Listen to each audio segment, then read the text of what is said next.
وزارت کارهای داخلی تاجیکستان در نشر نوبتی برنامه تلویزیونی اخبار وزارت کارهای داخله از بازداشت گروه متشکل جنایتی عبارت از اعضای یک خانواده پدر و دو فرزندش خبر داد که به گفته مقامات در فریب یک صاحبکار خانه‌ساز به مبلغ بیش از 2 میلیون دلار عیبدار می‌شوند. سرور این خانواده صابروف شوکر جابرویچ که حالا 68 سال دارد، در سالهای 90 وکیل پارلمان تاجیکستان از پنجکند و هم چندین سال رئیس شهر پنجکند بود. خود دستگیر شدگان و یا نزدیکان و ادوکاتشان برای شرح قضیه دسترس نیستند، ولی وزارت کارهای داخلی میگوید که شوکر صابروف و فرزندانش امید و دلیر صابروف از طرف کارمندان ریاست مبارزه با جنایت‌های متشکل یا ابوب دستگیر شده به اون عیبدار میشوند که از صاحبکار اعظم صابروف برای ساختن یک بنای بلندوشانه در پایتخت بیش از 2 میلیون دلار گرفتند. شهرداری دوشنبه به اعظم صابروف برای ساختن مرکز کارگزاری یا مرکز تجارتی اجازه ساختمان داده بوده است، ولی امید صابروف به طلبات شهرداری موافق نبودن بنای ساخته شده آن را قبول نمیکند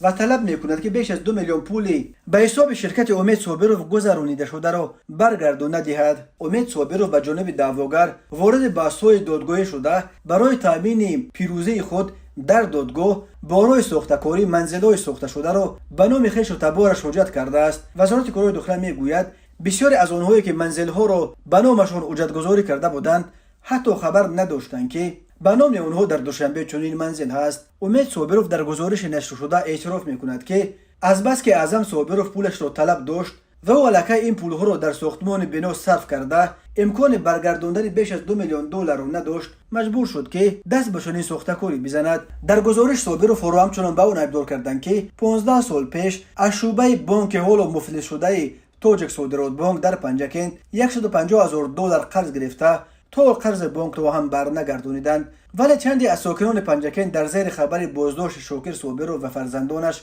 از او حمایت کرده نوشتند که سهم او در نجات ساکنان پنجکند از گرسنگی در سالهای جنگ شهروندی بزرگ بود. به نظر آنها خود این پرونده هم بیشتر به بحث تجارتی شباهت دارد تا به قلابی.